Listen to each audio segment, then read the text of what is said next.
Screening will come before us, the fencing, or is that staff level approval? That would be staff level. Okay.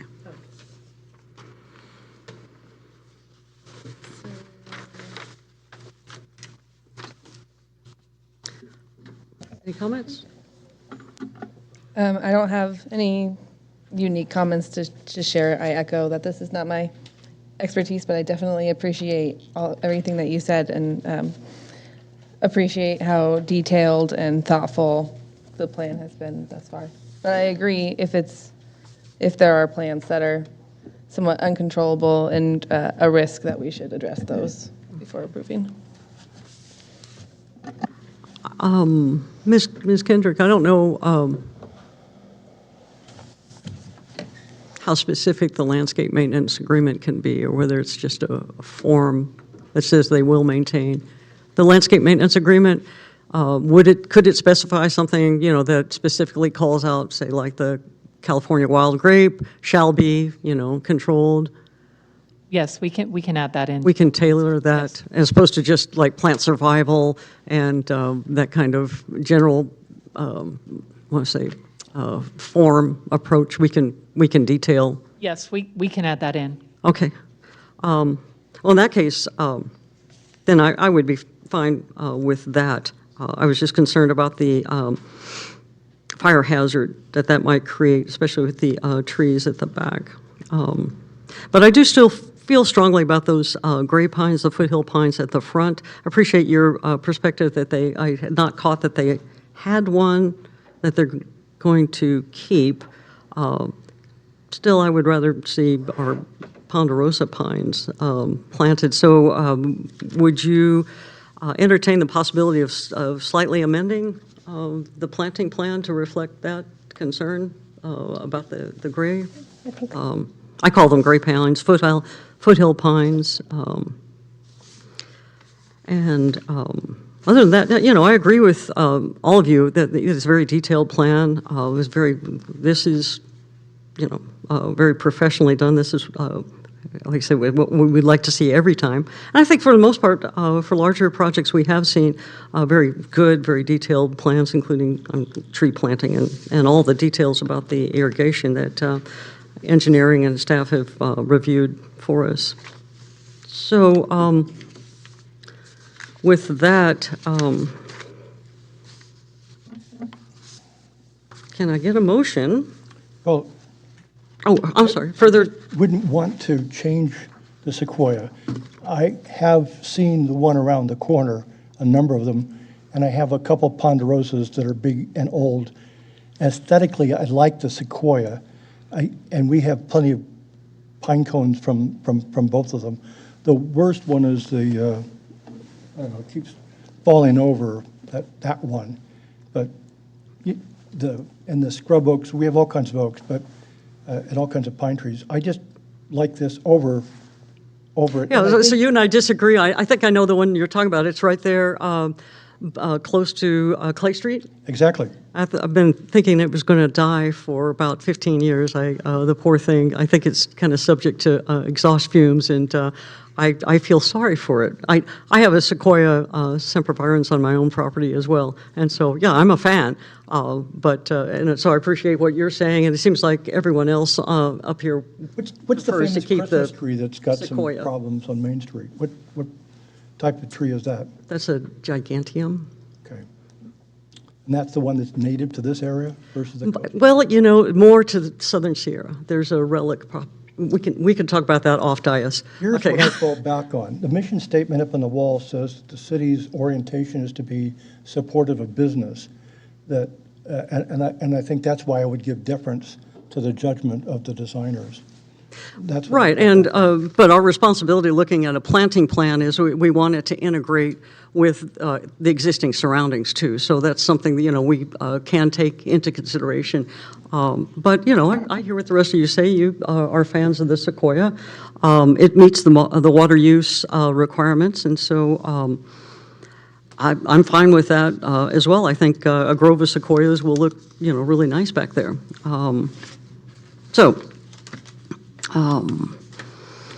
We don't have any questions for the applicant. Just so I understand it, you described the water problems for this sequoia. Oh, I don't want to talk about, let's talk about that off dais. Oh, okay. Okay. But I just thought I'm that one happy of to the discuss it differences with that you this on fully. private property, so there would be somebody doing maintenance. Again, this can be something we call out in the landscape maintenance agreement, that they're sufficiently watered and so that they, they look as good as possible. Correct. Okay. So,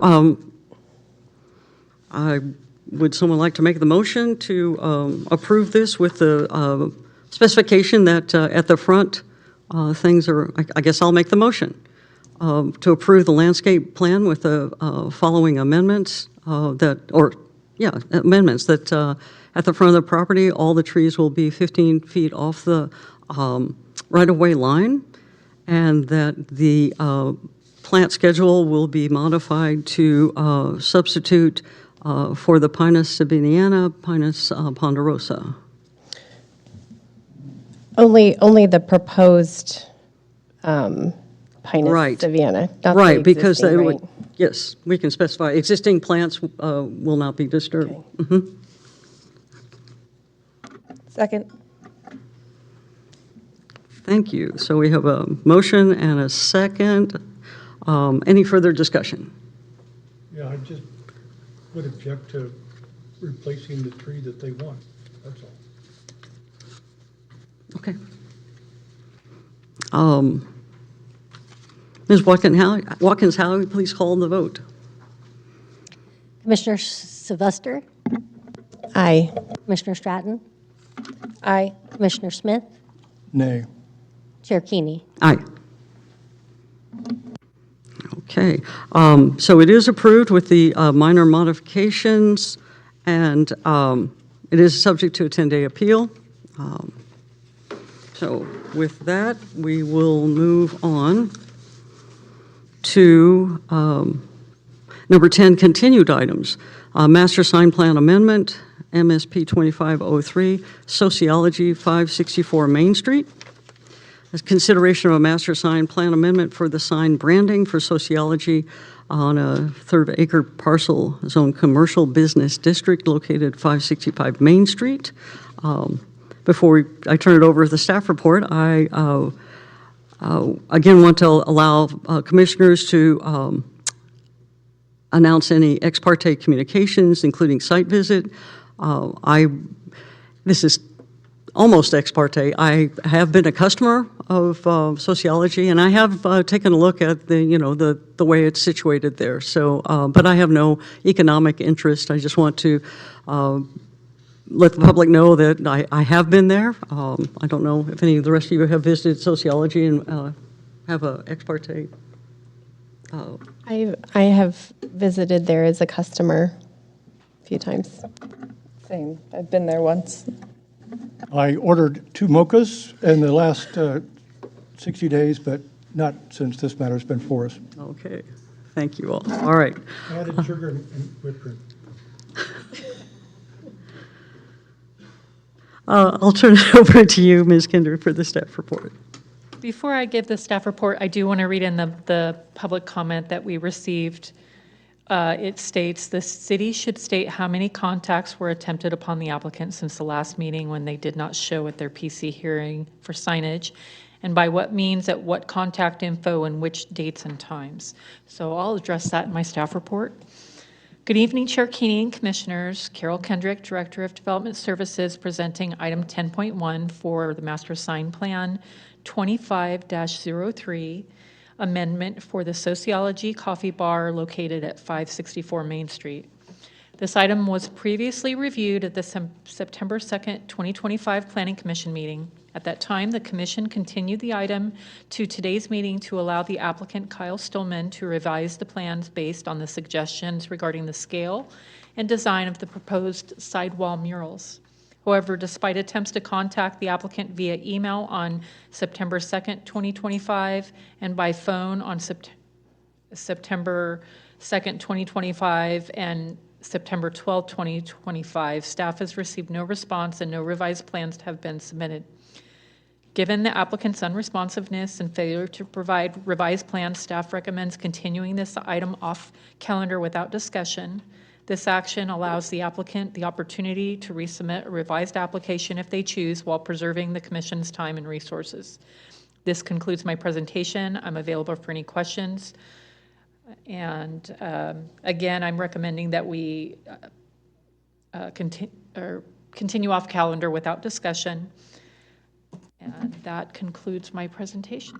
You recommend that we continue off calendar without, Right, but because the representative is not here? correct. We have a lot of people waiting, so I move that it be continued. Okay. I second. So we have a, Do we need to open public comment prior to? do we need public comment to take it off the agenda? Yes. Okay. And so the representative is here, so I'll open up to the public for comment. And so the comments need to be limited to taking it off the calendar, or can they comment on the proposal at this time? They can comment on the proposal or taking it off calendar. Okay, so we would be considering those comments when we do take this up again. Okay, I just want to be clear. All right, would anyone from the public like to comment on the master sign plan amendment for sociology on Main Street? Please come on up to the podium. Good evening. If you would, please state your name for the record. Hello, my name's Vince Darwood, and I'm a concerned resident. And I've been visiting Placerville from the Bay Area for a number of years. And now I'm a new resident for the last 8 years. I'll tell you, the first place I came, the first time I was here, is where sociology is today. And how many businesses have come and gone out of that place since we've been here, right? A number of them. So if we're going to be pro-business, allow him the time to come up with a plan and give him some latitude with his wall so that we don't have another business closing on Main Street. That's all I got. Thank you. Anyone else like to comment on the master sign plan amendment? Good evening. Good evening. I'm pretty sure it's not required that an applicant show at their hearing, and it's never been a practice of the commission to require them either or punish.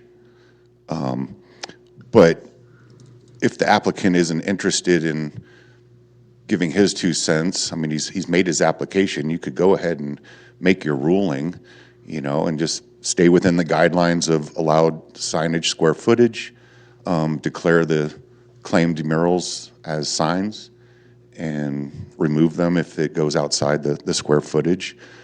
But you know what I'm saying is if continue it off, I think the city then has another expense of re-advertising it. I don't know if that happens on this one, but it seems to be like a break from past practice of the commission. The commission just usually ruled even if an applicant didn't show. Thank you. Anyone else from the public like to comment on the master sign plan amendment? Good evening. If you would please state your name for the My record? name's Doug Roca. I've been a resident here for many, many years. I didn't have any expectation to comment on this, but I have to say I was pleasantly surprised at the quality of the product in the shop. And yeah, there have been a whole bunch of businesses that have come and gone out of that property. It's somewhat snake bit. And you've got someone in there putting out a darn good product, and if he needs signage, you should accommodate him as best you can. Thanks. Thank you. Anyone else like to comment on the master sign plan amendment? Okay. Seeing no one else come up to the podium, I'll close the public comment portion, bring it back. So under discussion here, we have a motion to pull this off the agenda and take it up at a date certain. No, we would continue off calendar so Continue that off. way, once we start having communications with the applicant again, we can work on setting an appropriate date. I guess, Okay, so that's our, we have, wait, do we have that motion? If we have the motion, I just wanted to add some additional comments. Okay, so we have a motion, we have a second. Mr. Smith made the motion. There was a second, I believe. Catherine, okay, thank you. I'm just trying to, I guess keep what I up with wanted to this. respond to, as someone who's commented about being supportive of business, is I'd mentioned that we have brand-new staff who are sensitive to the interests of business and will work with people. So I think that kind of breath of fresh air offers some encouragement that you have staff who are prepared, ready, and willing and experienced in working with merchants to facilitate achieving their objectives. That's why I'm not as troubled by the concerns that were expressed. the concerns that were, okay, but we need to talk about the merits of taking this off the agenda and putting it, continuing off calendar. I agree with Mr. Drobish. Planning Commission has proceeded without the project proponent and made decisions. That actually is my preference, to just go ahead and take care of this tonight. So that's my opinion. It's not a requirement that we have a representative here. I have concerns about the design myself. I think it's quality design, but I think it needs to be modified. But that's my opinion. However, I can also see the benefit in allowing the proponent one more chance to come up and respond to our comments. I'm sorry, I'm sorry, we've closed the public comment portion. So, any other comments from commissioners about taking this off calendar? Go ahead. I agree with Mr. Smith. I don't see an issue with allowing us to extend this rather than making the business kind of restart the process later. And is it possible to put some sort of time limit on it, like 3 months or something, and then We can put that time limit on. I know in my past jurisdictions, typically, if you had 6 months with no activity, it's considered abandoned. Okay. Yeah, that feels appropriate. Because I know we all did have issues with the plan as proposed, so I would like to offer them the opportunity to make those modifications rather than just closing it out. Okay. Yeah, I agree. I think our intent by continuing the item was to allow the business owner the opportunity to come in and work through some of this with us, rather than us just setting parameters for the business owner. So I appreciate the desire to want to be flexible with the business owner and make it work for them while still addressing some of our concerns. So if we continue it off calendar, if it times out, is it just completely done and they have to start over, or can we decide to make a decision about it then without? We have flexibility, so we don't have anything written in our code that says when a project is considered abandoned, and when it's abandoned, you would have to start over again. Okay. But we can follow whatever direction that the Planning Commission recommends. It's something I'd like to get into the city ordinance, just so that we have plans and projects that are up to date with current laws and things like that. Sometimes you have projects that take a couple years, and or you have a long period between submittals, and things change. So, like I said, I'm whatever the Planning Commission's pleasure is. So we have a motion, second, any further? I call for the motion. All right, no further discussion. Ms. Watkins-Howie, please call the vote. Commissioner Sylvester, Aye. Commissioner Stratton, Aye. Commissioner Smith, Aye. Chair Keeney. Aye. All right, so 4-0, we will continue this. Good luck contacting the applicant, Mr. Stillman. I look forward to working with them so that they can get adequate signage that fits in with the environment. So that is it for our environmental assessments. We'll move on to new business, of which there is none on the agenda. No, there's not. There is none? All right. Working on getting, We'll move on to 12 matters from commissioners and staff. So I'll turn this over to you, Ms. Kendrick, first for staff reports to update us on meetings and actions taken by City Council and so on.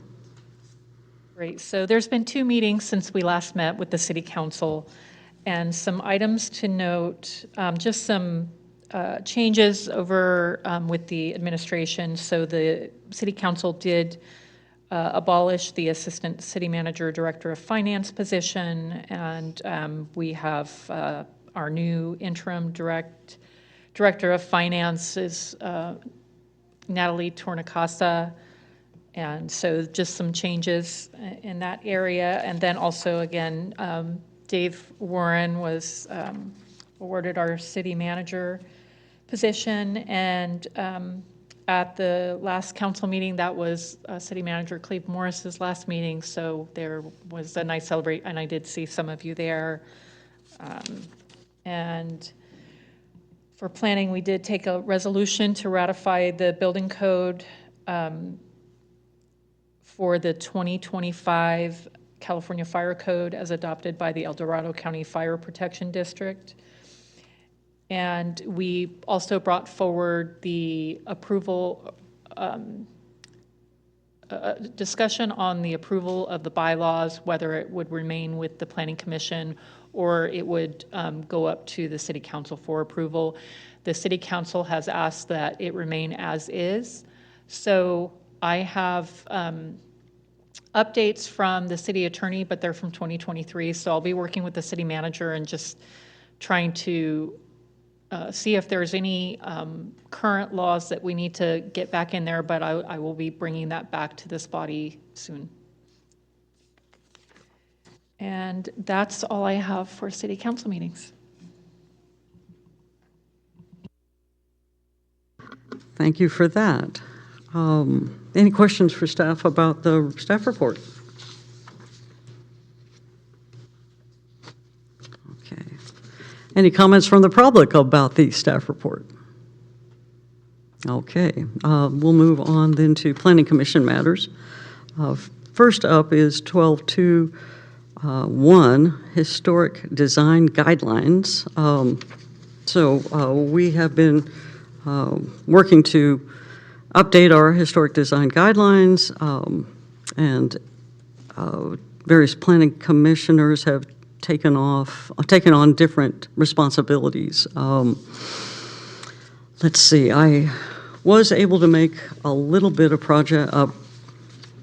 progress, and I want to thank Alyssa. You gave us an overall spreadsheet so we could kind of keep track, which I've lost track of. I managed to forget to submit it on time for this meeting, so I apologize. Okay, but I was working off of our older version, and for some reason, I know it's in my files, but there's so many pieces of paper up here, can't find it. I will say I was able to make a little bit of progress. What I'm doing is looking at some other jurisdictions and see how they handle things. I have a suggestion, which is, I think that most people, I may be mistaken, but I think most people are here for 12.23, the trip to green on Highway 50. If that's the case, I can't see why we would want to keep them and discuss these other matters.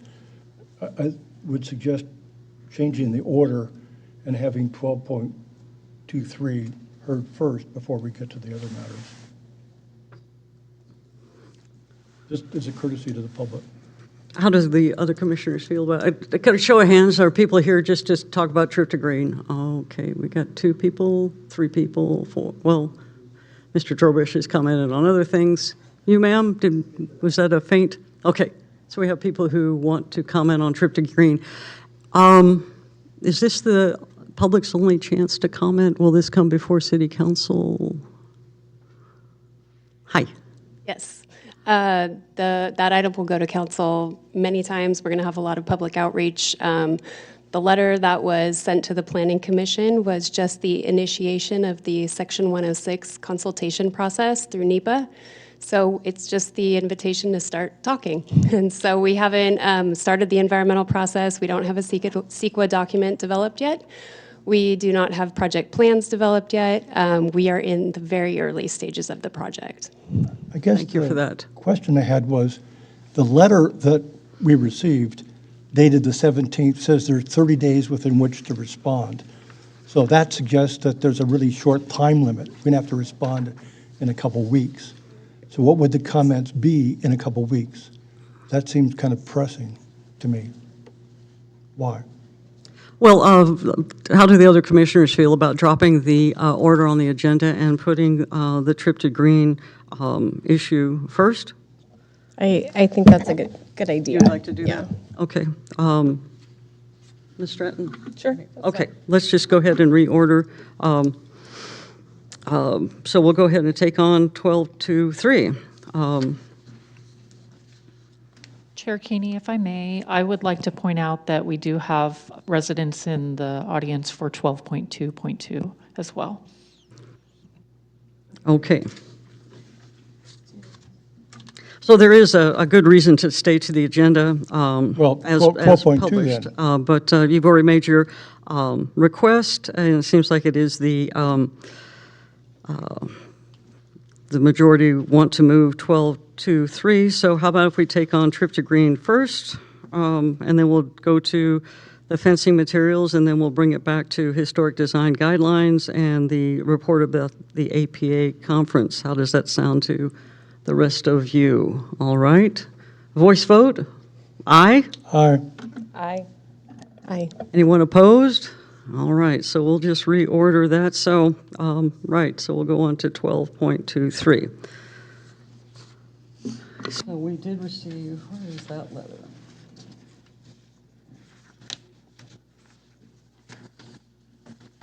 It's right there, Chris. It was, Harry with, no, you touched it. I touched it? It's right there. This one, oh, scanned, there we go. All right. So this regards a letter sent to Planning Commission members, signed by Ms. Savage, regarding trip to game. And Ms. Savage, since we have you here tonight, would you mind just reiterating what you said before? I'm sorry. But now that we have our agenda in the proper order, if you just give us a background, as opposed to me reading every paragraph of the letter. Sure, I can give you a brief background. So the Trip to Greens project initiated in 2024 after we received grant funding to install permanent infrastructure on US 50 after the success of the pilot program. The concept includes intelligent transportation system signage, barriers, gates, and channelization devices that would enable the traffic signals on US 50 to be held in a green phase during dedicated time periods. During those solid green phase, the north-south traffic through and left turn movements would be restricted and only right turns in and out of the highway would be allowed. The project also includes a pedestrian overcrossing at Canal Street. And so because this project is funded with federal funding, we have to go through the NEPA and the CEQA process through the environmental phase. So we have just started the environmental phase. We distributed initial letters to identified consulting parties, inviting you to participate in the Section 106 process. The letter that you received specifically was regarding the request for any individuals who are concerned with the effects of the project on historic properties. So at this time, we are just seeking initial comments, but it really does just begin the process where we would continue to consult with the consulting parties. Thank you. And just to be clear, tonight, are you collecting and summarizing those comments, or should these be forwarded somehow to Jenna Kashar at GPA Consulting? Yes, correct. You would need to summarize your comments in a letter and submit them to our consulting engineer who is working on the project. And they are going to gather those comments and those will be considered as we continue to develop the environmental document. Okay, so comments to the consulting engineer. And I had a question about the letter, let's see, in the bottom of the second paragraph, the project includes a proposed pedestrian overcrossing a canal. I didn't see that on the attached maps. Is that too preliminary? Okay, that's why we didn't, We're still it wasn't evaluating called out. alternatives at this point. Okay. But it'll be at the intersection of Canal Street and US 50. I kind of know the area. Okay, thank you. And also, I want to point out, it does read on the last page that this letter is intended to provide an opportunity for potentially interested parties, such as your organization, to provide comments. And since, let's see, it was dated, it was received the 22nd, so I think the clock probably goes until the 22nd of October. However, that doesn't really give us time for the Planning Commission officially to submit comments as a Planning Commission. So I just want to encourage anyone to submit your comments, but please do it as a private citizen. We don't have time for us to summarize our comments and say, you know, on behalf of the Planning Commission, and do it formally that way. Okay, so I'll, how should we best proceed, Ms. Kendrick? Should we open it up for the public and then bring it back to the commission for our comments? Yes. Okay, I still have questions, go ahead. because I would like to know, Melissa, if how did it work for the public to comment? Is it just us to comment? That's the way the letter is described, or is it anyone who is affected or interested? The Section 106 process, it is organizations or interested parties. They would have to request to become a party that would be consulted with, individuals. Before, the request for you is to respond as the Planning Commission. Okay, but I want to be clear, because what's described by the chair is that individually we would be able to comment as interested parties. But what about the public? Businesses on Main Street, for example, or an historic preservation group. What process would they have to follow? They would have to follow the normal Section 106 process to request consultation if they are an interested. Is there a deadline for them to do that? No, not at this time. But if they don't do it prior to this date, this deadline, then they'd be precluded from being able to comment on the 22nd. Is that right? That is just the timeline that was given to the Planning Commission, the letters that went out during this initial consultation to the groups that we've identified already. I'm sorry, I was having a hard time understanding. Is your mic on? Yes. Okay. Sorry, so, I have a quiet voice. just so I make sure I understand, the general public is, you're not collecting comments from the general public at this time? Correct. That is correct. No. This would be specific, like historic groups, if they're, but we've already reached out to like the Historical Museum and agencies and other organizations. So all of the letters have gone out to the interested parties that we have identified. So Ms. Kendrick, I'm a little concerned about the timelines. It sounds like what they are looking for, different commissions, city council bodies to respond, not the general public. So I was thinking that it would be open to, so is there time for us to summarize comments and submit as a body? Yes, yeah, because this isn't your only opportunity. This just is your invitation As a to body. to begin the process. Yeah, to consult. Bylaws say that the city attorney is our attorney, and there are a number of questions I have, like, are we going to be in a compromised position if any of us respond individually and give comments by the 20th? Well, obviously, I was mistaken. I thought this was open for general comments, but it was directed toward bodies within the city. Correct. So I think it's very clear that, yeah, I was mistaken. It's not open for general comments. So let's go ahead and take input from the public and see if we can craft some sort of response. Go ahead. Quickly, can I ask, is there an opportunity to request an extension for response to the 22nd deadline? I can find out. I don't know for sure. I would have to reach out to my consultant. Okay. But I do want to clarify that there will be a lot of opportunities for the public to make comments on the project as it develops. This is just the very beginning of the process. We're going to have public meetings. This project will go through city council numerous times. So there will be a lot of opportunities for the public to make comments. But this is mainly just seeking the initial consultation from interested parties about historic properties. Okay. Okay, so this isn't the only opportunity for historic properties? Correct. Okay, perfect. Thank you. Any other questions for staff? So we're clear that plenty of opportunities for the public to comment. So we will try to come back with some sort of response as a body tonight. We'll see if we can do that. Satisfied? So far. Good. All right, I see we have our first speaker. Please provide your name for the record. Greg Rizak, Placerville Antiques, Merchants on Main, and Golden History Association. We've been through this rodeo before. We were lied to.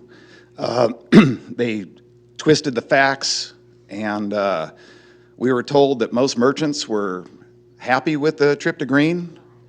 We have, in a day and a half, over 100 signatures from the merchants and some residents too. And so anyways, you guys want this? Do I turn this into somebody? Anyone interested? That's just a day and a half. So if you want us to canvass the neighborhood and get you thousands and thousands, I'm sure we can, especially on the other side of that freeway, who have to make a right turn to go to Placerville Drive and come back to Main Street. That's what happened last time.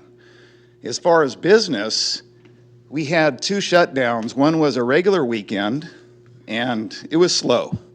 Then we came back with a shutdown of Labor Day. Killed us. Cut us in half. We never got it back. So all we ask for as merchants and residents too is a piece of this. We want to be a part of this. We want to be a part of the meetings, the workshops. We don't want to be left out of this. That's what happened last time. So that's all we got to say. Anyone else? Thank you. Vince Darwood, do you remember me, concerned citizen? I can tell you countless examples of downtowns being bypassed and their vacancies spiking over and over again.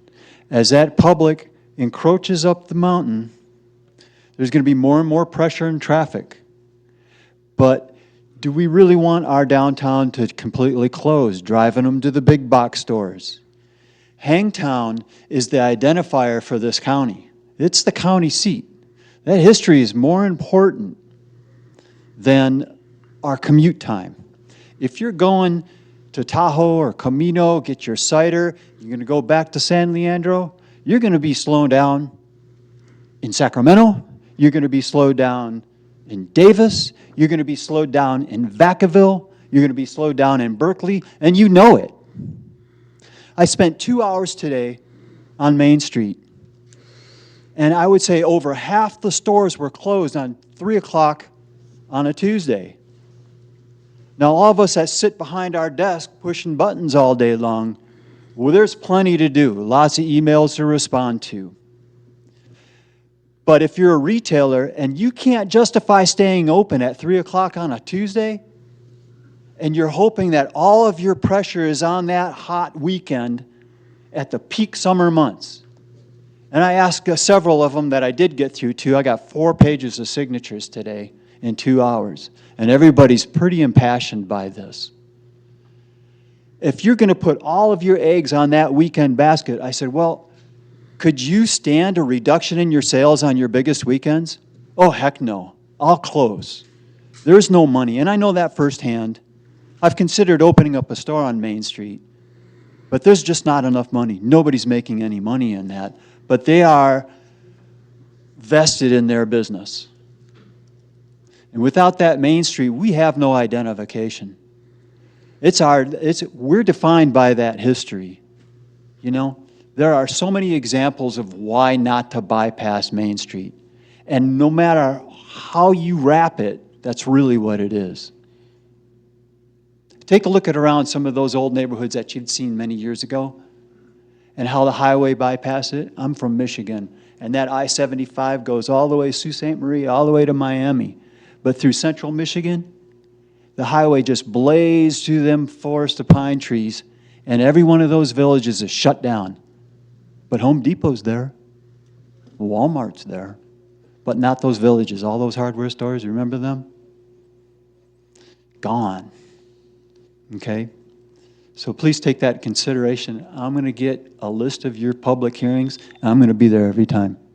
Okay? Thank you for your comments.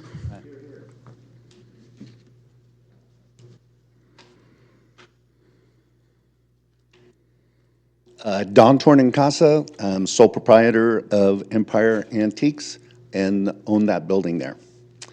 And really appreciate Vince's comments there. When you think about Route 66 and what Highway 10 and 40 and all that has changed, where it's all those businesses are closed. And if you traveled it, you know it. So you're proposing to open up the freeway so people won't slow down, consider pulling off and coming through our town for a snack, for a shop, for a dinner, just to investigate on the busiest weekends of the year. That is our lifeblood. That's what we hang our hat on. There's a few things that happen around here. There should be more, by the way. I don't know why we don't have 49er days. Get people up here. The town is dying. It's wilting on the vine. And the closed businesses are right in front of our eyes everywhere. The vacancies above all of the buildings, the same thing. We need the town council to be more business friendly to help people like sociology. Give them their sign before they have to move out. I drove by the Indian pizza place here today, and they got a guy out there with the windsock going like this. I don't know if that's approved, but he's doing what he can, like car dealerships, to bring people in to try his pizza. He'll be gone soon if we don't.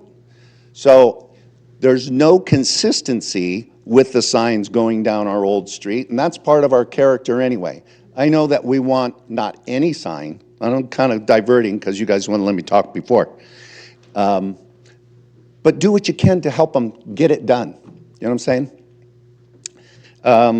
As far as the highway goes, I learned that it's not a permanent closure, so I'm not going to bring up a roundabout idea like they do on Highway 50 after you pass Echo Summit. As you come into South Lake Tahoe there's a turnabout that kind of keeps traffic moving. They seem to work well in Europe and that kind of thing. And it would cost a lot less than probably building an overpass for pedestrians. That's all I got. Thank you. Next person?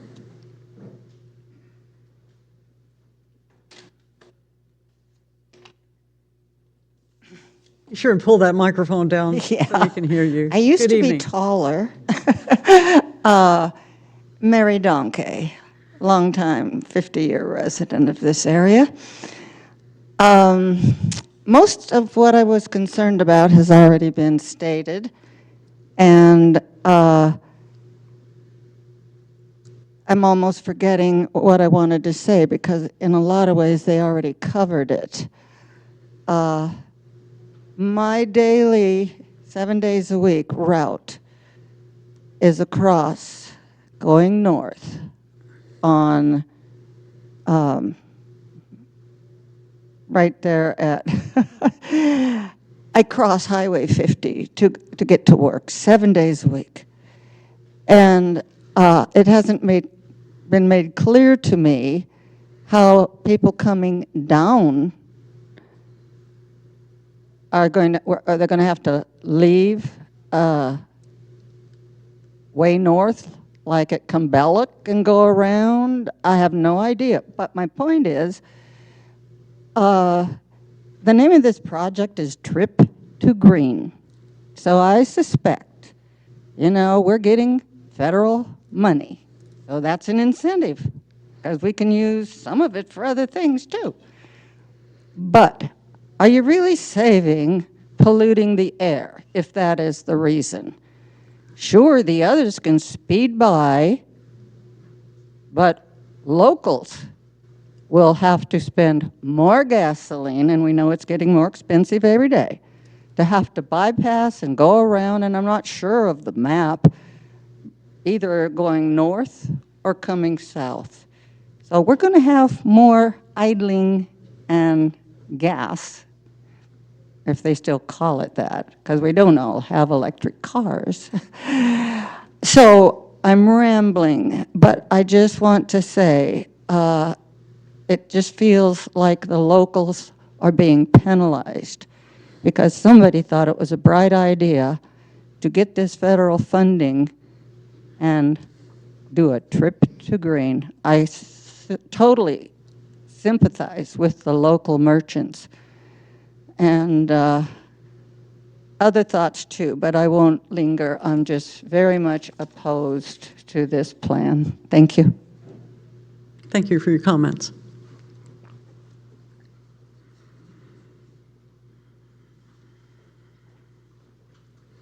Good evening again. So I did actually have a good long call with Jenna today, asking what exactly she's looking for. And she did tell me that she's looking for historic preservation groups, any interested groups. And I said, well, can I comment as just a citizen individual? She said yes. So I can just send her a request at her contact info at the bottom of that page, phone number and email. She prefers email to have a copy of it. So I'm going to be sending in my comments. But right now, this portion, the section 106 under NEPA, is asking for historic resources. So she was saying she's looking for a list of properties over 45 years old.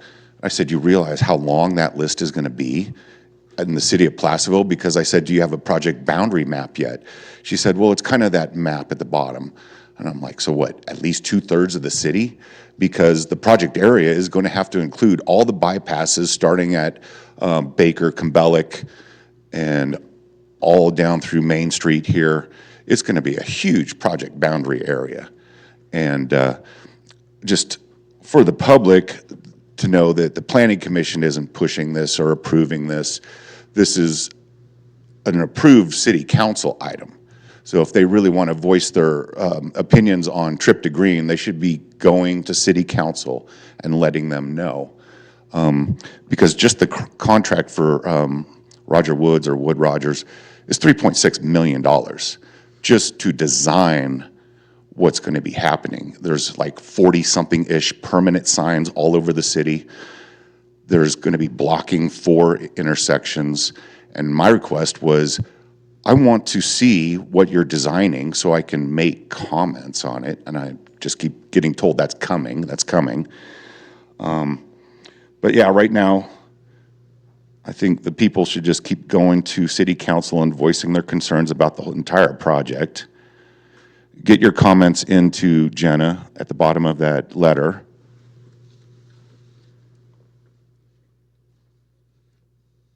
And again, my request, it's a little early for this, but I'll repeat it. When they go to do if this happens, when they go to do the intersection barricades, I want the blockades to replicate the antique railroad crossing guards that were there in my youth. I don't want bright orange bollards. I don't want anything modern. We are in a scenic view shed, and so everything that is built needs to fit our historic city. So those are my comments. Thank you. Mr. Drowish, if you don't mind, I had a question. If, as you rightly pointed out, this letter is directed to the Planning Commission specifically to comment on impact to historic resources. And given your background and your knowledge, you said you're going to submit your comments as a private citizen, and I think that's a great idea. But can you share any of your thoughts on impacts to historic properties due to the Trip to Green? And I appreciate you clearly stated the bollards should reflect historical values. Well, Jenna said the same letter went out to the historical Society, it went to the library, it went to the museum, it went to the Native Americans. So they have a list of people. And she was asking, did I miss anybody? And I said, did you get 1848 gold? She didn't have that on her list, so she's going to send a letter over to them. But she will take comments from individuals. But it sounded like it was a little premature to be talking about the impacts, because we don't know, we don't have a design to look at. We don't know where they're going to be digging up ground and what's going to happen. So she was a great person to talk to. I couldn't get a hold of Rogers Wood or Wood Rogers. He's the one doing, his company's doing the design. And so I just request the city, as soon as they get any kind of preliminary design, to give it to the public for input, so we don't waste tons of money. And then at the end, you know, it's just a waste because enough people come up and say, I don't like it. Okay, thank you. I appreciate you coming back and addressing my concern. Anyone else in the audience have a comment about the impact of, actually, just focus your comments, if you would, the effect on historic properties. We've kind of been far-ranging on the project itself, so I don't see anyone else coming up, so I'll close the public comment portion. So what, you know, basically we heard from merchants and a few people, private citizens as well, and then one concern about that the design should reflect our historic values. I think that's a good idea. As far as summarizing, they want to know what our opinion is on effect on historic properties. Yeah, we don't really know. Really, where they're going to be working are already disturbed sites, so it's not likely that they're going to, you know, dig up artifacts. But part of the CEQA analysis would include that. And so, I see, Catherine, go ahead. You have a comment? It looks to me like they're putting in these extinguishable signs along Main Street, right? It's hard,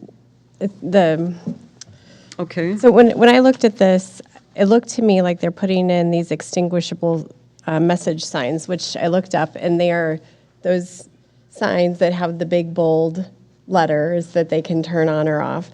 And so I was really curious, because it looks like there's a lot, and they're in areas where we have historic buildings and even some neighborhoods. And I just think from an aesthetic, from, you know, an aesthetic perspective, I can't see how that wouldn't have a negative impact on our, you know, the character of these areas. Okay, good. Anyone else? Go ahead. The whole process, to me, seems extraordinarily vague. We get a notice on the weekend, and it's true that the Brown Act provides a minimum of 3 days' notice, but again, that's a minimum. And I confess, I don't know what the procedures are you alluded to. I don't know what's next. I think the public needs to know. They're understandably going to have lots of anxiety if you've got purportedly 50 to 100 or more respondents in a short period of time. This is just very vague. I've got lots of questions. I'd like to know where the $3+ million came from. Is that out of city taxpayer dollars? That's one question. Where did money come from? There was a federal grant with a 20% local match, and the match for the design was split between us and El Dorado County because it's a regional project. So And after I believe the it whole was process, we decide not to go forward, we still keep the money for the design. Is that right? I'm sorry, repeat that? So after the whole process is complete and the design work is done, the $3+ million is done, and we decide we don't want it, then we're off the hook. We don't have to pay any more money. If the city council decided not to move the project forward, then correct, we would not be on the hook to build the project. If the city proposed that we would go forward, what kind of money would the city have to come up with?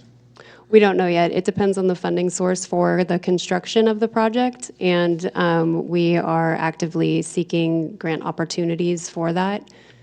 Depending on the grant type, it could be anywhere from a 20% local match to 11.47 is kind of the standard federal rate. But we don't know. It could also be 100% grant funded if we find the right grant. I guess the question is, what happens on, so it comes up on the calendar for the city council next Tuesday? No. No, this isn't on the city council agenda for a while. They've already approved the design contract, and so we began the project approval and environmental documentation phase, and we are currently developing the the environmental technical studies that go into developing the environmental documents. So the historic properties study, those are all the things that we're working towards right now, which is why we've begun the consultation process with interested parties. But you have a design now for the one-way traffic? We are in the process of developing preliminary geometric approval drawings. When we get to a certain point in the design, the project will go to the public for feedback. I don't know the exact date of that yet. We're probably months out from that point, but everything is still in very draft form at this point, very conceptual level. Go ahead, Alyssa. Sure. I agree with what folks have been saying. It does feel a little premature to be talking about the impact on the historic neighborhoods with not very much information and the concern about the aesthetic with both the number and the type of signs. So it would be really helpful to me as well to get kind of background. I've been on the website. I saw that there was some stakeholder sessions. So clearly the design has been talked about thoroughly. It would just be helpful to me to understand the reasoning and what kind of decisions went into it. Okay, Ms. Kendrick, I guess I'd like to take this opportunity to maybe summarize. And so is it staff's responsibility then to summarize, send the letter on to Ms. Kachor on behalf of the Planning Commission? What are our next steps here to try to comply with her request? I would recommend that you summarize your comments and then provide that to the consultant. Okay, and so can we just do that here and you take our notes or do we need to do that, present it at the next meeting and then forward our comments? I'm not really sure the quickest way to get our comments. Right, and we have limited staff resources and some vacations coming up, so Okay, I understand. I don't want to burden staff more. I know you're already very extended. If you can verbalize your comments, we'll try to get that together and submit that on your behalf. But if there's time, I would be willing to do the summary, but I need to have a way to present it to my fellow commissioners for their approval, make sure I've captured their thoughts. Is there time for that? Or maybe we should just send it in late. If it's a week or so late, perhaps that would still be acceptable. We'd still be heard. Probably fine, yeah. Okay. Well, at this time, I just want to wrap this up because we do have other business before us tonight. And I want to thank all of you, even though you didn't have comments directly related to the historic resources impacts.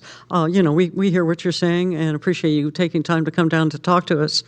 But what I think we've heard tonight in our summary, and so what I'll do is type this up, send it to staff to be included in our next agenda for everyone's approval. So I definitely will include the concerns of the merchants that we've had. Then as far as impacts to historic projects, Mr. Drobish's comment about design should reflect our historic values as far as, the bollards and things like that. Catherine, I think you're the one, the concern about the location of the extinguishable, whatever, those signs. And basically, we still have a lot of unknowns about the design, specific locations of signs and other appurtenances. So I'll summarize what we heard, and then I'm also going to include that the request that we really need more specific maps showing where the appurtenances will be located, and that we would appreciate another chance to comment on the project as far as the effect on historic properties, particularly once city staff concludes their historic resources study. I think that's what you called it, Ms. Savage? Historic resources study? Is that the right term? We can correct that. I'll ask Ms. Kendrick to make sure I've got the right title there. So those are the highlights.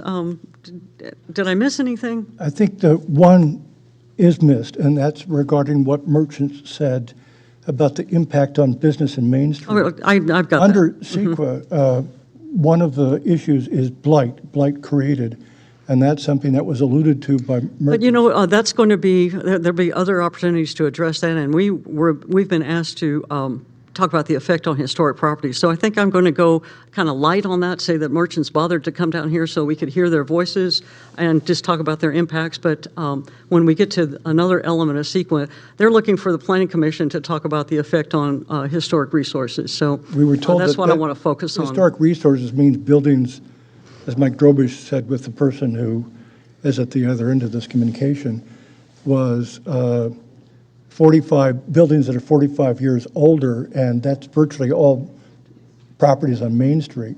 So that is blight, and that's the way it's described. Okay, in so CEQA. possibility for blight. I can add that, possibility. But I think the other thing that concerns me, and I would want a resolution, is when someone talks about a deadline can be extended, I want that in writing, and I'd rather have a motion that says that we want to confirm that there's an extension of time within which people can respond, and not just this current 22 days.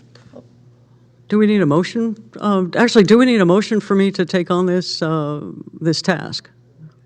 Or can I just volunteer to kind of wrap this up as matters from commissioners? I think my motion specifically. I just want to clarify the need for a motion. We would need consensus from the Planning Commission. General consensus? Okay. Well, I feel like we should push back. I'm not sure that we have time to get that confirmation that we've got a deadline extension. I'd rather just, we have our information. I'd like to move forward and submit it late, and I think they'll hear us. We're at very early stages. Alyssa, you're nodding. Yeah, I'm curious, are we planning on having a meeting in 2 weeks? Yes, we are. Okay, so yeah, if we can have a draft at that point and hopefully get something finalized, it won't come in that late. I think it'd be fine. And are you generally, I mean, did I hit the high points? Is there anything I missed? And are you comfortable with me drafting something for your review? Yes. Okay, so we have general consensus. So I will do my best. When do I need to have that to you for inclusion in the packet? I will need it no later than next Thursday. Next Thursday. Wait, I'm sorry. Dates. Yeah, next Thursday. Next That's the 16th. Yes. Okay. Our meeting's on the 21st, so, we want to try to get your packets out as early as we can. Not a problem. I just want to make sure I write the correct date here on the top of my memo. And, we'll have time for comments. We can make slight amendments at our next meeting, and then we can send it off to the consultant.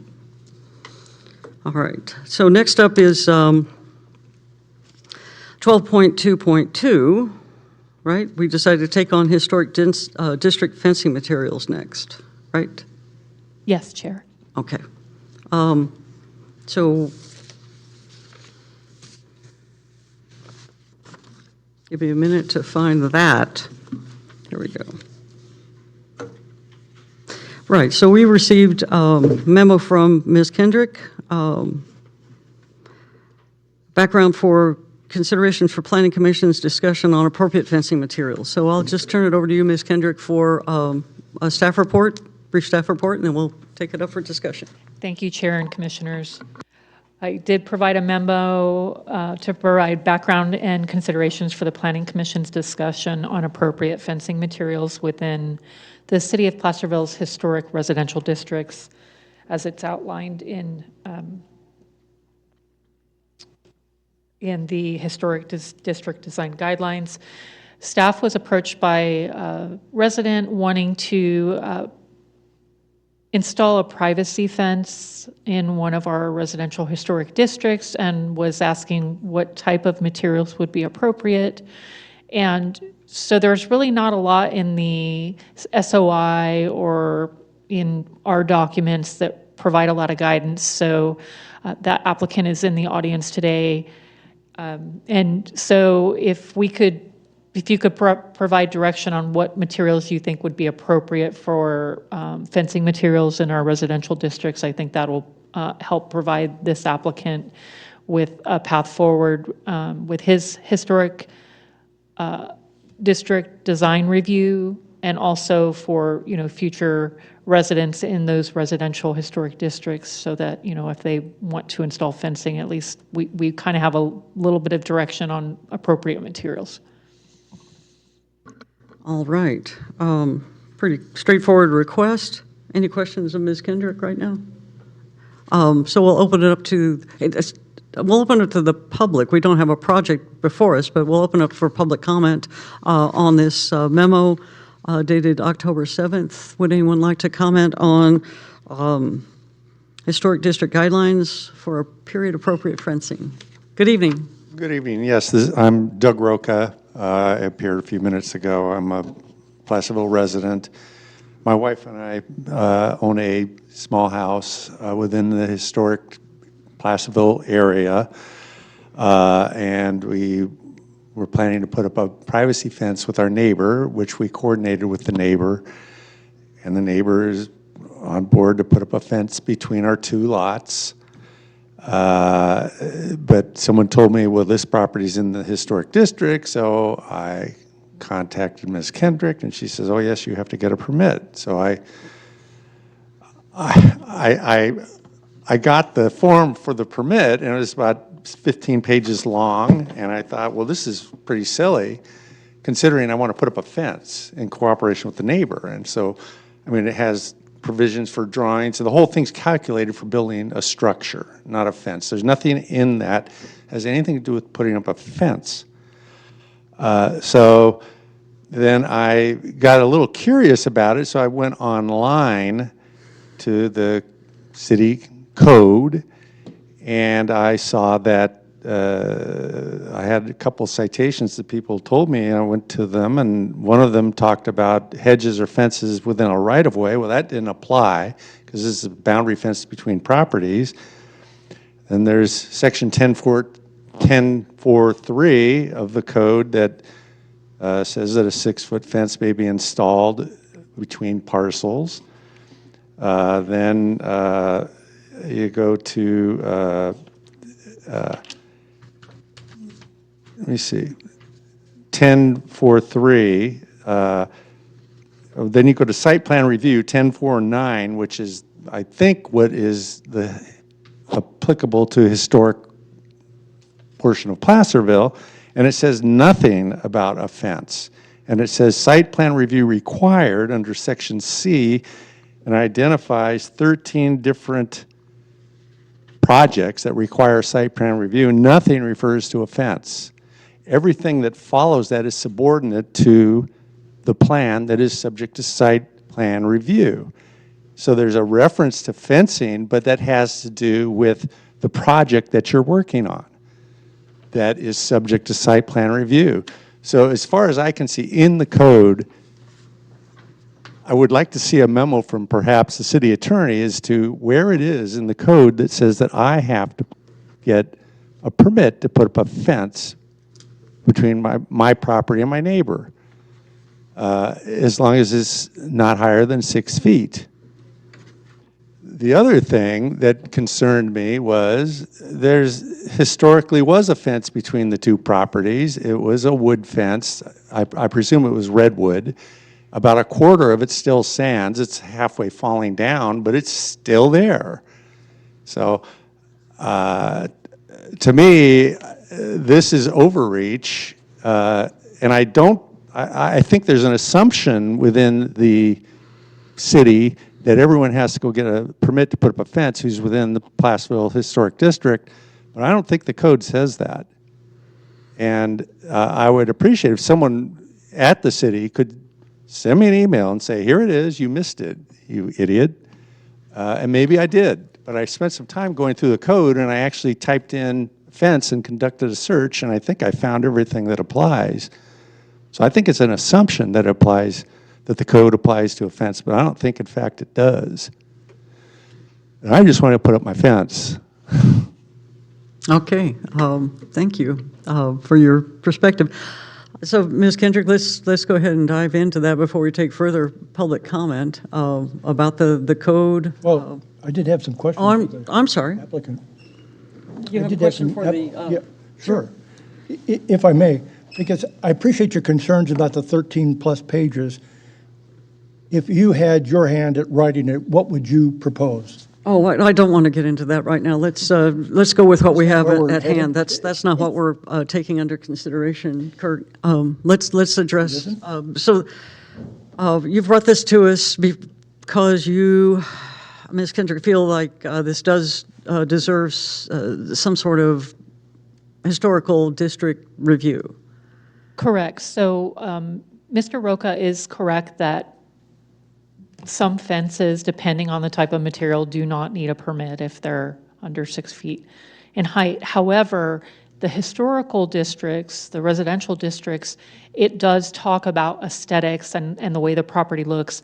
I know that previously the commission has looked at window change-outs and siding, anything that affects the aesthetics of the property. So it's my understanding that that's within the purview, so it does require a historical site design review through the code and other mentions of fencing throughout the code. It's still, because it's in the historic district and it is something aesthetic that would be visible from the street, that would need to come to the Planning Commission for your review. Exactly. So that you just hit on my concern is visibility from the street. That's always been our, our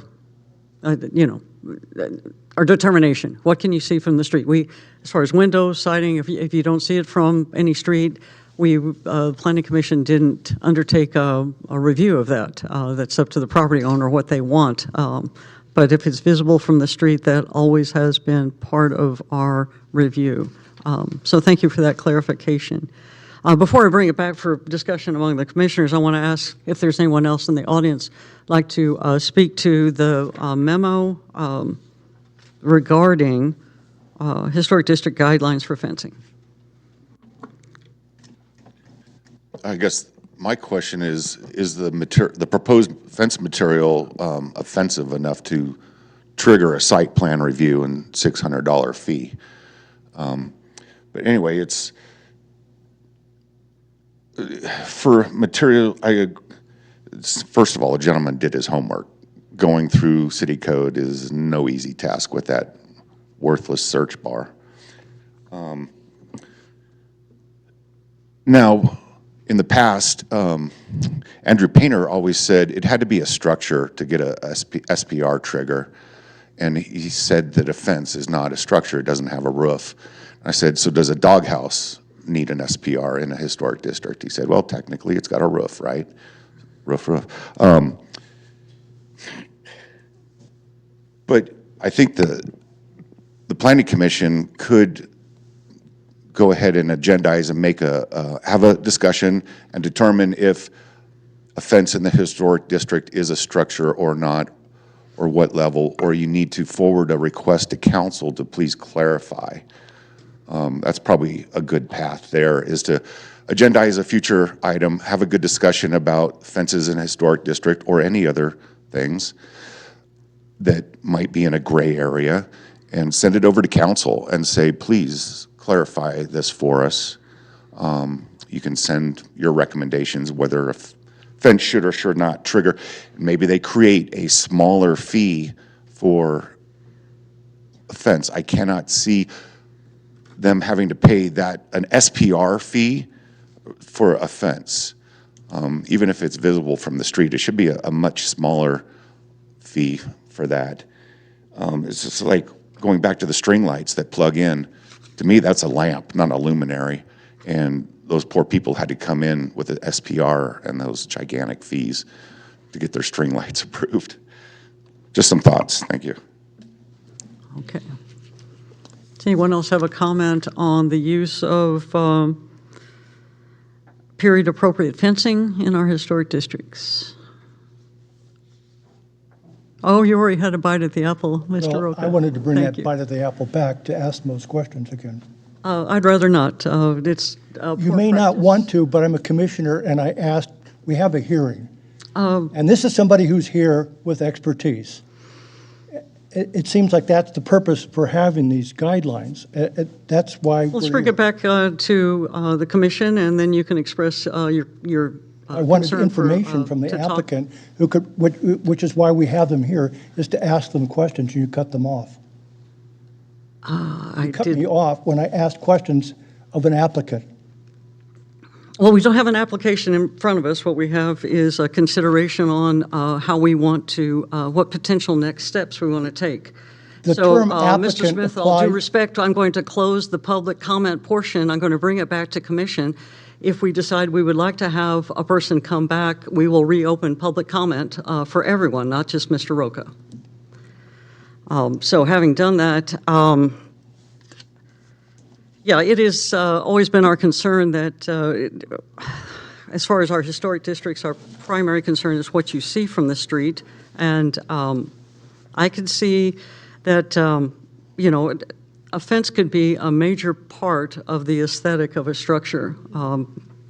Despite what the comment about a structure is not a fence, you know, perhaps Mr. Painter did say that, but, you know, I could see that the aesthetics from the street, if the fence is located in front along the street, that could have a big impact. And the reason I say that is I've been reading some of the updates on the guidelines, and the experts with these SOIs talk about, you know, the percentage. And actually, you'll read and they discount how much impact something like a single window would have because it is such a small area on a large facade. And so I'm trying to, you know, balance that and look at the aesthetics, of the entire property.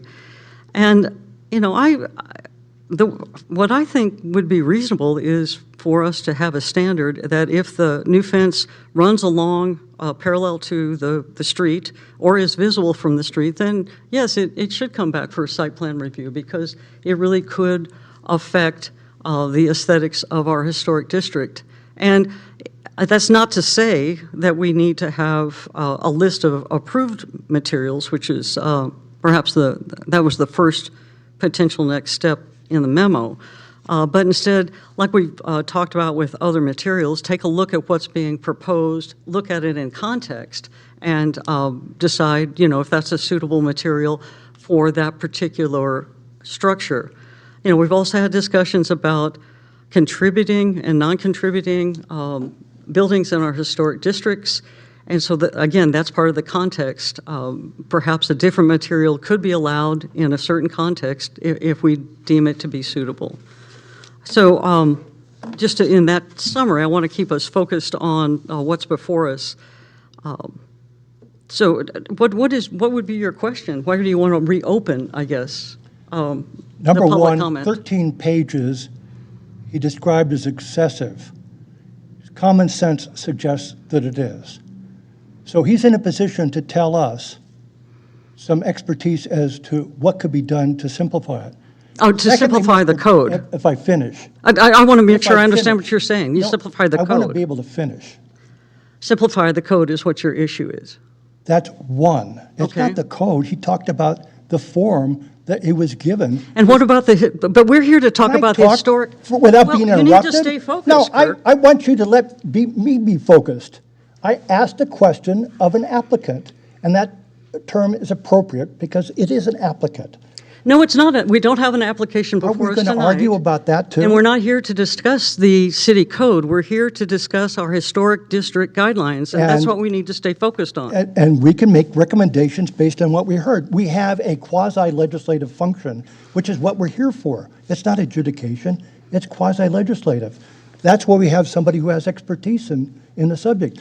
We've already heard about $600 for an application when it's too excessive. And you think we can't make recommendations? Yeah, I don't think it's appropriate for the Planning Commission to speak to that. The City Council hasn't asked us to speak to that, and it's not within our purview. Okay, let me just give you what's before us, because this is, Irakini? no, this is Point the of order. resolution that was passed by the city council. Okay, And I'll- Kirk, I'm going to let Mr. Warren step in Point of because this is order. getting too heated. You can if you'd like, I will. because the next, this is, So, excuse me.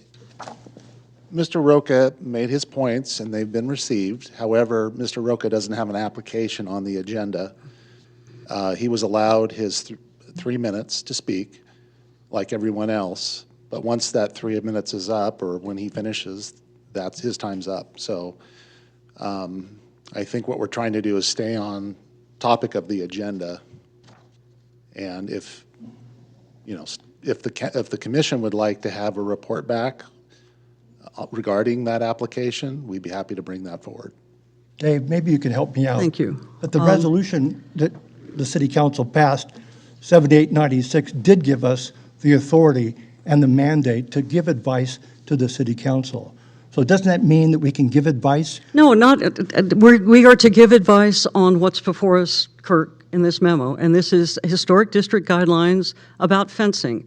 We haven't been asked to comment on the city code, and if city council wants us to, they will ask us, and then we can take that up. We can take public comment on that. But what we're being asked to do is provide direction on what materials might be suitable for fencing. Go ahead, Alyssa. I'm going to agree with Chair Keeney, and in the interest of time and staying on topic, I think this would be a lovely topic for us to discuss as an improvement for the future of our historic district work. So if you would like to provide comment on how we could improve the application, I would recommend you send an email to Ms. Kendrick, or however you would like to provide your public comment. And if it's the Planning Commission's pleasure, we can add an item, a future item to discuss this in open session. Okay. Catherine, do you have any comments on this? Okay. I'm sorry this got heated and off topic. Can I loop back around to what you were saying certainly. earlier? Sorry. I'm also going to agree that the fence does provide an important aesthetic to the historic districts.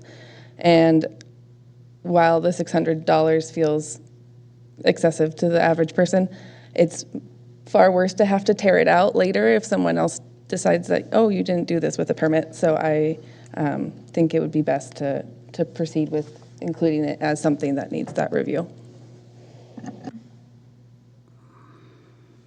All right, and so the recommendation is that the Planning Commission give you direction. So we need to make a motion as far as how we would like to proceed with this, or you're just taking our comments tonight? Well, the purpose of this item was to determine appropriate materials for the historic residential districts. But, you know, that might be difficult because it's going to be on a case-by-case basis based on the structure and the property. We can bring something back where we look at that historic site design review process.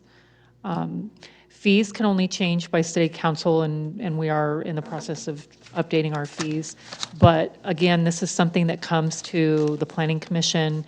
It does take time for staff to prepare the reports. We have Ms. Watkins-Howie, we have IT, we have staff that need to support the Planning Commission and the Planning Commission's time as well. So like I said, if we want to add that on a future agenda, I'm happy to do that. But maybe we can discuss appropriate materials. I don't know if Mr. Roca wants to disclose his property address, but I think he's not wanting to go through this exercise without some kind of comfortable level that it would be approved.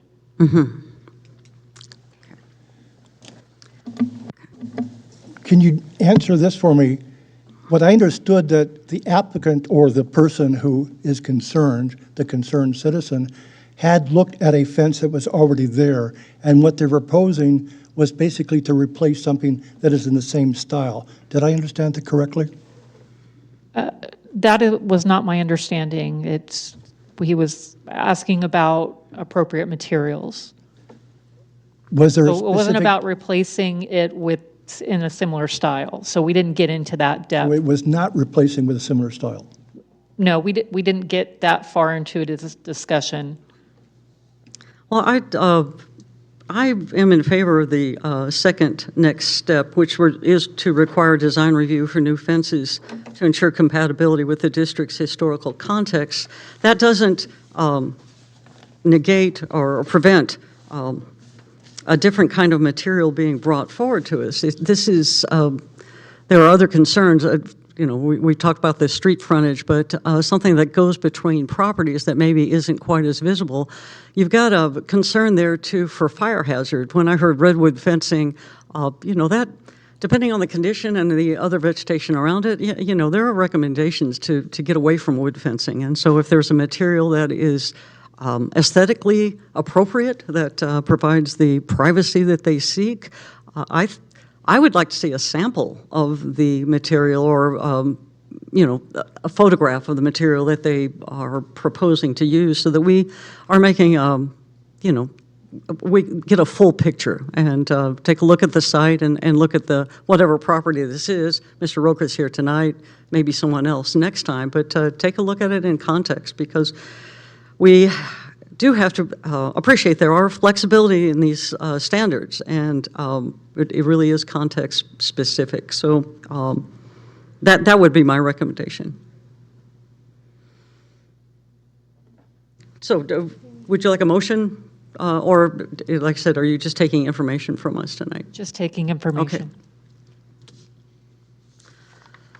All right, any other comments? How do the rest of you feel about the other potential next steps? What can you do about reducing the number of pages? We can take a look at that. I mean, it is a site plan review, so for the historic district, so there's a lot of questions in there. And when Mr. Roca came to the counter, I had indicated that, he's not going to have to do all of the requirements for fencing. It's just using common sense when we're looking at the application on what's required and what's not. So, we don't necessarily need elevations. We need a detail and a site plan knowing where the fence is going and, maybe a sample or photo simulation or, any number of things. But there are, like I said, we should have it as options on the application, but I'd have to go through that. But I think it's got a copy of the code in there from the historical district. And so like I said, some of it's informational, some of them it's just the general application. But then, like I said, because it's a historical district, there's a lot of questions that have to be answered.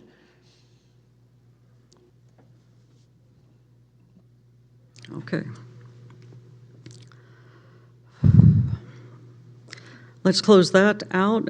Any other comments? Catherine, you've been kind of quiet on this. All right. Well, I appreciate your comments, Mr. Roca, coming down, and we do sympathize with your frustration. Seems like there's a lot, but we'll work with you and hopefully have a project that you're happy with when you bring an application forward. So back to our agenda, the Historic District Guidelines. I wasn't able to make much progress. As I started to say earlier, I have been reviewing what other jurisdictions are doing as far as exceptions to the SOI standards. So I'll hopefully have something that I can submit to you next for the next meeting. Catherine, did you have any work you wanted to report out? So I've mostly, I'm still in the information gathering stage, I'd say. So I've been set up a spreadsheet and basically going through other guidelines from other jurisdictions and kind of creating a summary of the types of information that they contain, so that we can take a look at that together and kind of see what interests this commission and what we think would work that we can carry forward. So I know it's a little bit off topic from the Secretary of Interior, but it's also, from analyzing the Secretary of Interior guidelines. But what I'm trying to do is see how the other jurisdictions are applying the guidelines. So, and setting it up so that it's presentable to the commission in a way that we can kind of look at it together. So I do not have anything that I submitted for this meeting, but I will for the next meeting. Thursday's the deadline. Yes. And Alyssa, you're updating the spreadsheet. Did you have anything else? I do not officially have another project at this point, but I was going to offer, I know we were interested in updating some of the resources that are on the website to make them like more legible and whatnot. So I was going to offer to help with that, if that's something of interest while Amy's working on the website updates to kind of go together. So you would be working more directly with staff, I guess? I would need some clarification on who I should work with on that, though. Okay. I know Amy said she has identified the documents that need improvements. I think she has a list somewhere. Okay, so between you working with Amy and staff, you'll be able to identify which elements need Yeah. to be. Okay. At least cross off some low-hanging fruit in the next couple months. Exactly. Just, get with me and we'll work on that. Great. So that's the reformatting. I don't have the list in front of me. I know it's next to Amy has like website updates, and then there's online resource updates or something like that. Okay. Okay. Then last is the American Planning Association Annual Conference. So you have a review, Catherine? Yeah, so I attended the American Planning Association conference. This was their annual conference, Sunday through Wednesday last week. It happened to be in Monterey, which I was not unhappy about. And so I attended 6 sessions. I think at this point, I'm just going to highlight 3 of the sessions that I attended because some of them are probably not very applicable to this commission. But just in general, the theme was Waves of Change, which was intended to reflect the many changing forces of the planning landscape in California. And the current community challenges, including housing affordability and climate resilience. So I attended 3 sessions that were all ultimately intended, focused on meeting affordable housing and housing goals, but kind of coming at them from different angles. And my main interest was where historic districts were involved. So I'll just read from my notes. And there are other sessions that were recorded that weren't available yet, so we might be able to get some more updates on sessions that I didn't attend.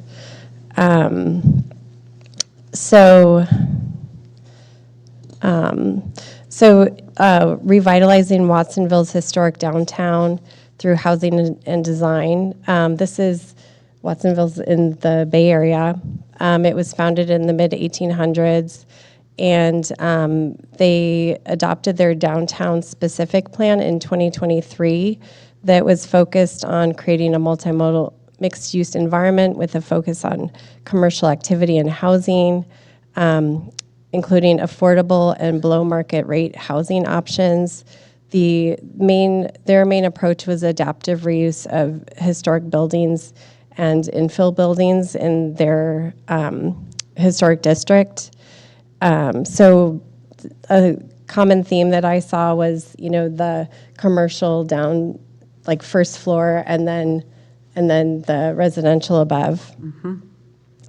So their plan encouraged compact development near transit, decreasing automobile dependence, which was also a common theme that I saw. And so they went through the process that they went through to develop their plan, and they outlined the process for their various options for how the city can address their historic resources, establishing an overlay district's design guidelines, and updating the historic ordinance. So Watsonville has not gone through all that process, but they're laying the foundation for that. So I thought that was kind of interesting, and there might be some things that we can pull from as we're going through our process. And then another one that I attended was cities in San Luis Obispo County that basically teamed together, and I could not find the name of their program, but they had representatives from San Luis Obispo, Paso Robles, and Atascadero at the conference, and they basically worked together these cities and others worked together to develop their affordable housing programs. So they were able to pool their resources and develop a unified approach in their housing programs that was created consistency between the cities. They were really interested in trying to minimize developer fees and incentivize larger, higher quality, affordable homes. So some of their approaches were to reduce the fees and then to defer the impact fees. They developed standards and guidelines to streamline approvals, maximizing use of the ministerial review process. So Atascadero is a smaller town with a historic downtown, and so they highlighted the importance of characterizing the community before developing their objective design standards through their community engagement process. And I looked up their website, but I was still having a hard time digging through everything before this meeting. So, but one of the things that I thought was interesting was, they talked about the benefits of setting thresholds, consistency with the Secretary of Interior's standards, and then developer checklists. So I'll plan on looking at that a little bit more. And then the last one was called The General Plan is the New Zoning. This one, again, was focused on meeting housing goals with an intentional focus on placemaking. So considering the streets as the living room of the community and focusing on walkability and transit over driving. So the multi-use neighborhoods, rethinking the higher parking numbers that we typically see in like more suburban communities. They focused on modifying their street standards to create narrower streets for speed control. And so they talked about working with the developers to get them on board with their vision, but they're basically anticipating reductions in their vehicle miles traveled through this design. And then again, they were highlighting the importance of kind of outlining their non-negotiables in the general plan. That's where this session got its name, to help streamline their projects. So they set minimum design standards and performance standards to streamline approvals and maximize use of the ministerial review process. So I just wanted to stress, these obviously this is very focused in the coastal areas, where the need for affordable housing is very high. the need to get projects through is very high. But I thought it was really interesting, and I just wanted to make sure that to gather the information that I could about how these communities were handling specifically that balance of, maintaining their historic districts and their historic buildings while still trying to achieve the development that they need to achieve. So, and then we actually also had the El Dorado Resource Conservation District there. They presented on the Placerville Wildfire Resilience Strategy. So I won't go into detail about that because probably everybody knows what that is. But theirs was basically a discussion of how they developed the strategy and the process that they went through to use geospatial data to develop the high priority areas and leveraging other existing treatment areas. And then the benefit of having that plan in place, it opens up opportunities for funding. So That was Mark Egbert. that was Mark Egbert, yeah, and his technical team. Yeah, we're very lucky. So it sounds like Atascadero is a city that we should keep our eyes on as they're developing their design standards and consistencies with SOI guidelines. So, thank you. I appreciate that. All right. So, any other Just plan? to ask Sure. Catherine, did you look at Grass Valley so far, of those that you've looked at? Yeah, I have a list for going back to the historic review Right. design The guidelines. ones that you've looked at? I do have, I printed this out, but it's very small. And I didn't print the page that had that. But yeah, I have Grass Valley and several other cities that I don't have printed out here, so I can't remember. But You'll be able to, that'll be on our next agenda? yep, that's something that we can talk about The reason I with the asked next is agenda. That was one that Commissioner Carter and I found particularly attractive. One of the things they had was, in the end, they had a list of sources that you could go to if you had an historic home. So you get expertise in people who could handle that. Yeah, And that was one I of the saw things that. Right. The list of basically your resources or contractors that you could reach out Because to. when it comes to something like masonry, if you went to the typical person on the street who does masonry these days, it would not work for an historic building. There's special expertise, because otherwise it falls apart. So that's why that list was something that seemed very useful. Do we ask for questions on the conference? Sure. Let's go ahead and open that up for public comment. Anyone in the audience want to What? comment Mike Robish on that? All right.